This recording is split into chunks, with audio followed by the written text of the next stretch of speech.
Hi, everyone. Thank you for joining us for the Teen Anxiety Maze this week. What would it mean in your life if you were committed to peaceful living? How would you even do that?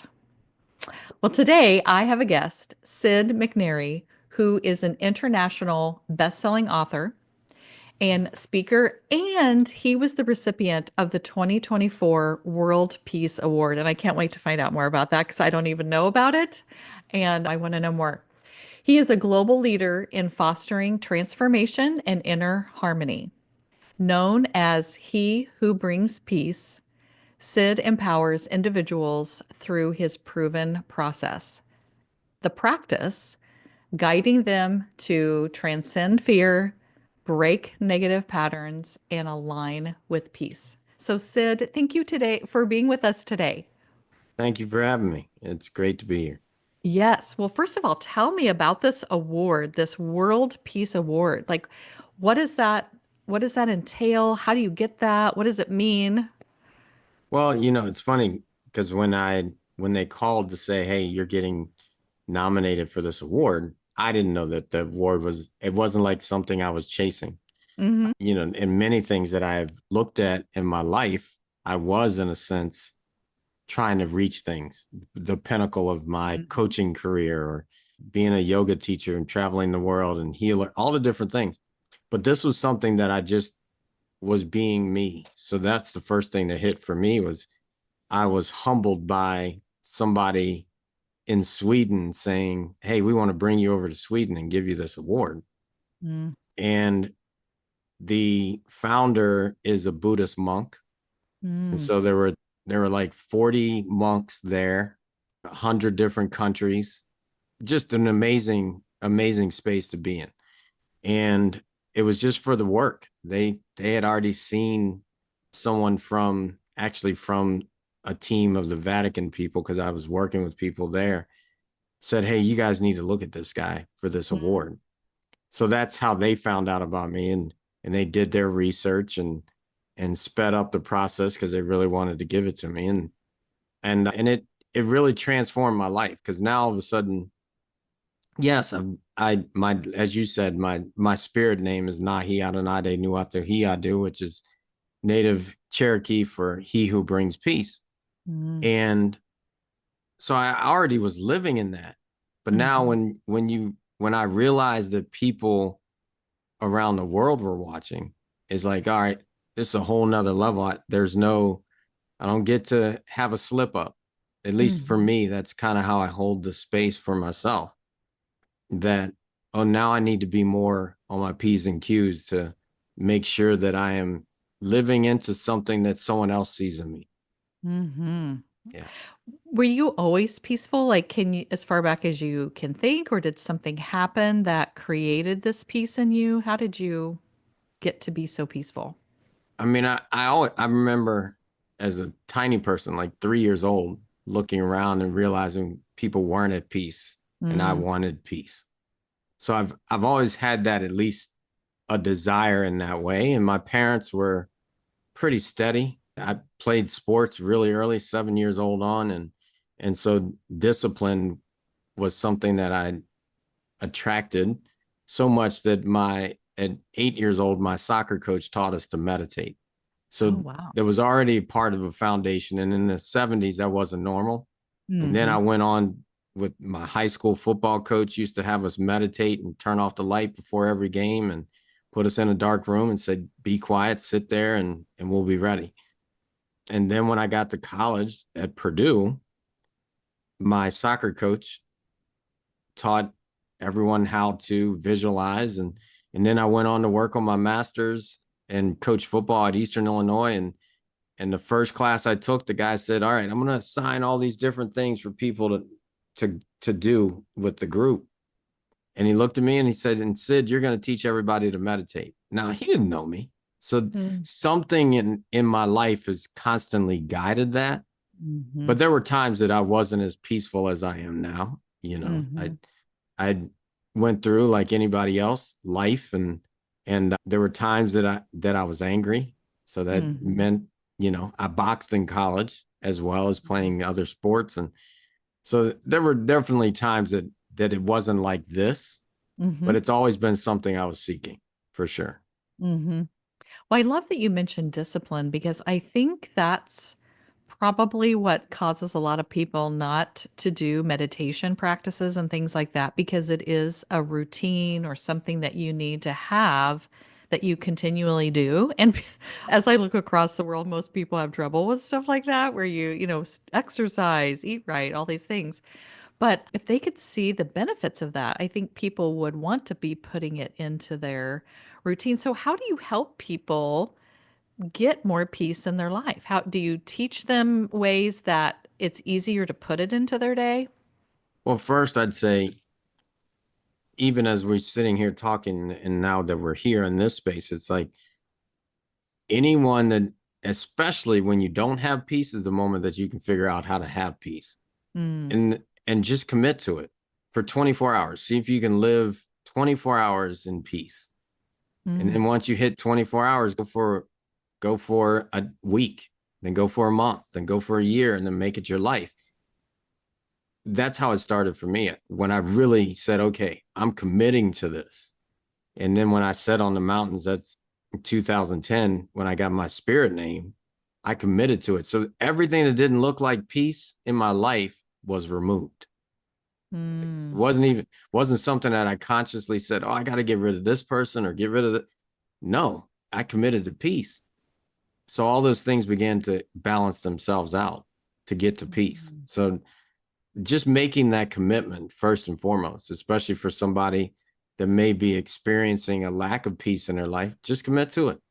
And now all mm, of a sudden, if I really want peace in my life, can I go yelling at my spouse?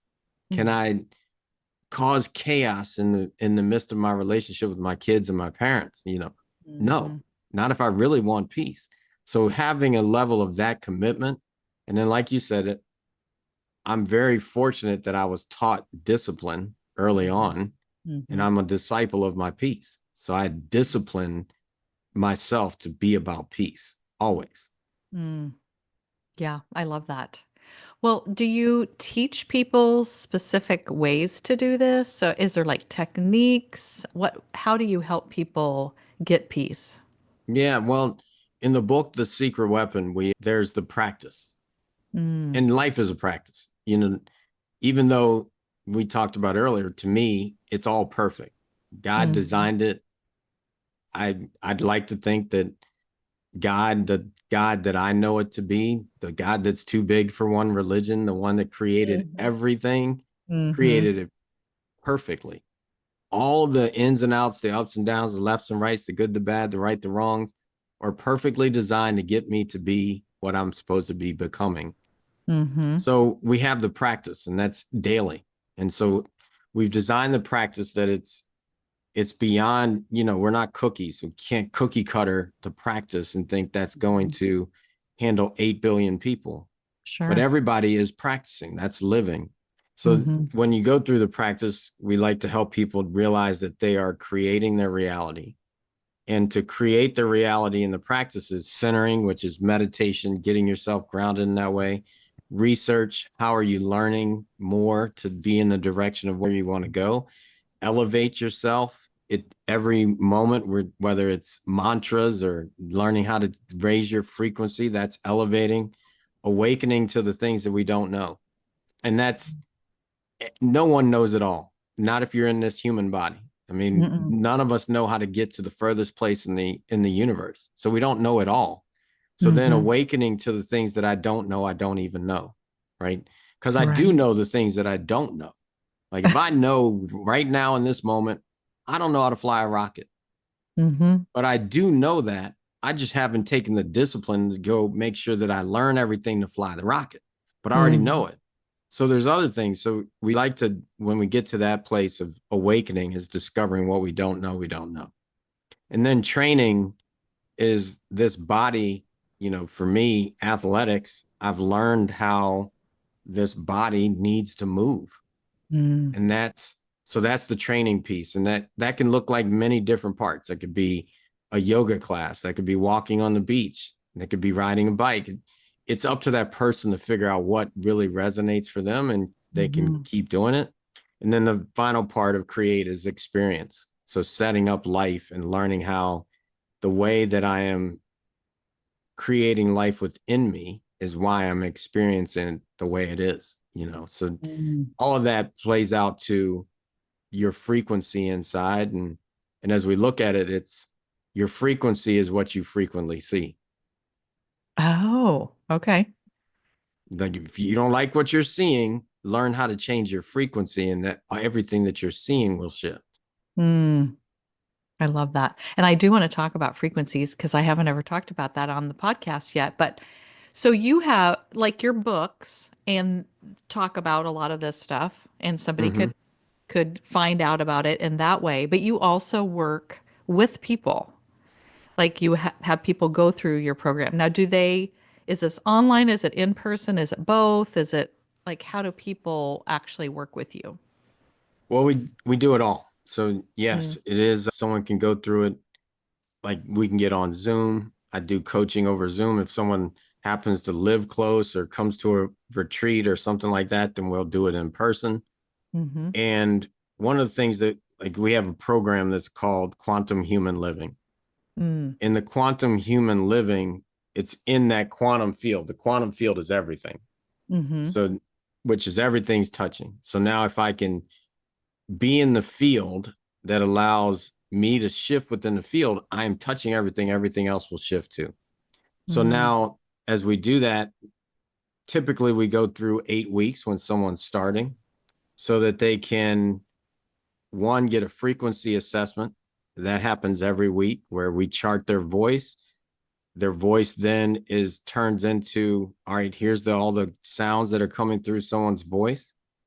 And then the assessment will figure out the three highest notes in their voice and the lowest note, and then create a balanced tone that they can listen to all week that begins to raise their frequency and also balance them at the same time. So that's part of it. And then we also, we work on the meditation piece. We do deep dives of different things that go on for people. As when we're looking at it, everyone is in an operating system. mm, And I like to look at it in this equation of things. A plus B equals C. I'm A in my life. You're A in your life. Everybody's A in their own life. B is everything else, every person, every thing. C is the relationship between the two. mm, If the relationship is not the way I want it, I don't have to change B for the relationship to change. Just changing A changes the equation. So that's mm, it. So just focusing on ourselves shifts how the relationship to everything is, which ultimately shifts the other thing too. mm. And that's so we really focus on that. I am, I've worked with people that have had miracles happen in their lives. It's not because of me. I'm just number two. Like as it Mhm, says in the Bible, two or more agree in my Father's name, so it shall be. I just mhm, happen to be number two in a lot of people's lives that believe that things are going to happen for them. So then they mhm, get that. So mhm, that's how we work. I mean, we really can work with people wherever they are. Probably mhm, one of the biggest things, I know it's a teenager show that I get calls with, or I've had parents call and say, my child is about to, I felt like they were going to commit suicide, or they've told me mhm, they're going to commit suicide. That mhm, when someone calls with that, I will stop and we will spend as much time. And the number one thing I say to the child is, all right, we're going to stay here till I know you can get on the phone with me next week. mhm. And I love it. that right there is a promise of a new day for them. Mhm, Yeah, I look forward to our call next week. All right, cool. mhm. Then we're good to go now. Yeah. You know, yeah. Well, your program puts a lot of the power in the person, which is where it is and where it needs to be, but we forget about that. And I think kids really forget about that. And I've noticed, I remember that from my own teenage life. And I see that with almost every one of my clients because there is a lot of things that are dictated to them. You got to go here, you got to do this. And, there's these rules in your home or rules at school or whatever. And so they forget how much control they actually have of their own lives. And so your program would be teaching them that control is coming from in you, and your control of how good this relationship is within you, and your control over how school goes for you is within you. And I would try to teach that so much, but I could see kids, it would take them so long sometimes to realize I really do have that much control. Because when I would first tell them that, they would always look at me like, I don't think so. I don't think that I have that much control, but I love it. I did an episode once called Ask the Wizard. And it's because I'm from Kansas. It was a whole thing about the Wizard of Oz. But, Dorothy and her companions were going to the wizard to get the answer about how am I going to get home and how do I get a heart and how do I get a brain. And when they got there, they really always had the ability inside themselves. And so I talked to them about you can ask the wizard because the wizard is inside of you and you can Mm, ask the wizard anything and you can figure these things out. So I love it. I did some of that frequency work, just a tiny bit. I didn't dig into it too much, but I have a couple of friends who do that. mhm, And I loved it. So I would suggest anyone find out about their frequencies and get this binaural beats to listen to try to get their frequencies aligned because I think that is so I don't know why I didn't know about it before, and I'm guessing it's somewhat new. Do you know anything about no, that? it's Or been maybe it's just around. new to us. Yeah, I mean, in many ways, it's new to whoever just now hears about it. But Right. I mean, Albert Einstein said the future of medicine is frequencies. So Oh, that's okay. So that's it's it's that far back. Like they okay. were already thinking about it. It's been there. The technology that we have allows us to measure someone's voice for 10 seconds, and I can tell you your food sensitivities, how your chakras are moving, your meridian body. I can tell you how your organs are functioning. And it's been used by NASA to measure astronauts when they're in space so that they can Mm, keep them healthy and in balance.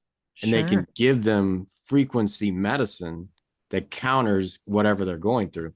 So it's been around for a while. I know this guy, Anthony Holland, 10 years ago, discovered every frequency of every disease and has proven to kill those cells Oh through my frequency gosh. medicine. Yeah.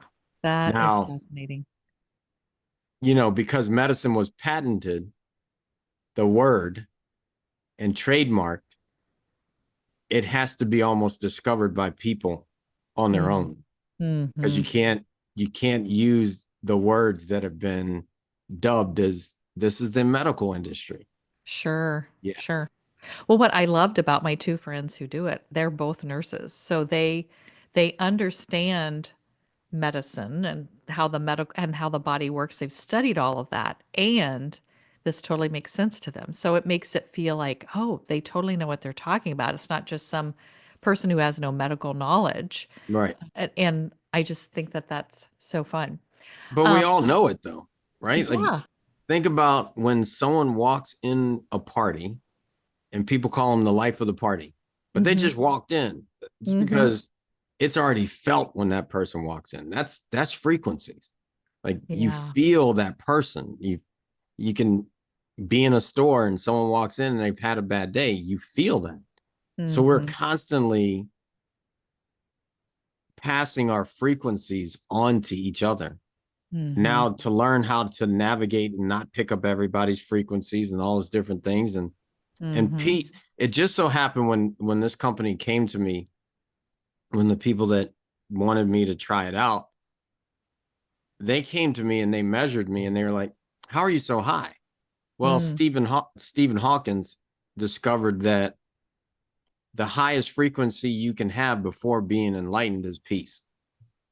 Oh, And so that's why I've worked on peace so much in my life, the frequencies are up. And I okay. think that's what we all really want, but we're just now figuring out that it's really about peace, especially when we've been told it's about love, but love is everything. So even hate is love. Mm. It's just a low way of expressing love. But Yeah. peace is the highest frequency accessible for anyone. Okay. I love that. I remember when I first heard about Maslow's hierarchy of needs. And of course, thinking about enlightenment too. I remember, I think it was in high school when I heard about it, and I was like, I'm going to get to the top of that pyramid. And so I've always been working towards it. And I do think that I also feel like in the way I was created that I do tend to go more towards peace than I do others. I mean, it's not like a lot of hard work to be at peace, where I think some people do have to struggle at it more, or like they have more things maybe in the way of getting to the peacefulness. But it sounds like you have wonderful ways to get people through that. Well, I'm going to put all of your information in the show notes because we need to look at your books and people can get a hold of you or work with you. And I love a good retreat, so I'll look and see like when you have retreats and stuff. I think those kinds of things are so fun, and I like to explore how can I be the best person I can be? How can I be more peaceful? So I think that would be wonderful. And do teenagers come to any of this stuff, or is that mostly just adults coming to these things or No, we working? get a lot of teenagers because I coached college football for 12 Oh, years. okay. So a lot of, and we have a kids camp, which starts from 6 to 12, I think. That's wonderful. So we get people of all ages. Now Okay. we're not always in the same rooms. I do look forward to the day that we have like a family retreat where Yeah. now we have the right people in a room with the children, the right people with the room with the adults, and then we come together and all those different things. Yet, yeah, we are here for everyone that's really looking to find that level of peace. Mhm. Having spent time with a bunch of monks, I this is my expression of the modern monk. That Okay. we don't have to go and just sit in the Himalayas or be in the temple. We can actually embody the space of peace in our own lives every day. Mhm. Oh yeah, I love that because it isn't as accessible to go on the mountain or go to a temple and do this. Like, and so if we can live it, then we're spreading that around to everyone, which I always tell my clients, be that part in your tiny part of the world, and then it's just going to spread out to more people. So that's kind of the same thing. If you have peace, you're going to be affecting other people's frequencies around you. I do think many times when I've moved to a different town or moved to a different work, people actually talk about how things shifted when I was gone. And I think about how I think I have a frequency that, I don't know, comforts people or makes people feel good or whatever. And then when I'm gone, they literally can feel that that's not there anymore. Mm. And I always just think, well, just do it for yourself. Like, you be the person that can do that. But I think that's interesting. And I hadn't really thought about that until like during this conversation. I'm like, oh, I've noticed that because I think that I do have a peaceful presence. Hmm. Most of my clients say, most of my clients didn't want to work with me themselves. Like their parents said, you're going to talk to this lady because she's going to help you with your anxiety. And then they reluctantly came, but they always are glad to stay. And at the end, I asked them, why did you want to keep working with me? And they say, it just felt so calm and safe when I was talking to you. And I thought, oh, I can I can be myself and I can say what I need to say and I can work through this. So I think I was made that way to do this job and you were made your way to do your job and I love that. Well, thank Well, you we for all being are, with us. right? Yeah, Like I think we so. all are. It's like the trees in the orchard. Some produce apples, some produce pears, some produce nothing. Hmm. They're producing oxygen. So Right. every tree is meant to do what the tree is meant to do, but they're all still Mhm. trees. Yes. We're all humans, and some of us are meant to be that level of giving that fruit, and someone else has Hmm. a different fruit. So I think Hmm. it's great, and thank you for being someone that produces the fruit of peace in people's lives. Well, I do take that seriously because I think we need a lot of that in the world. So I want to be at least one of those people that's doing that. Well, thank you for being with us. I love all my guests and I appreciate you sharing what you know. And I just like my audience to know there's so many people in this world that they can go to for information, help, everything. So thank you for being who you are in the world. Thank you for having me. Sure.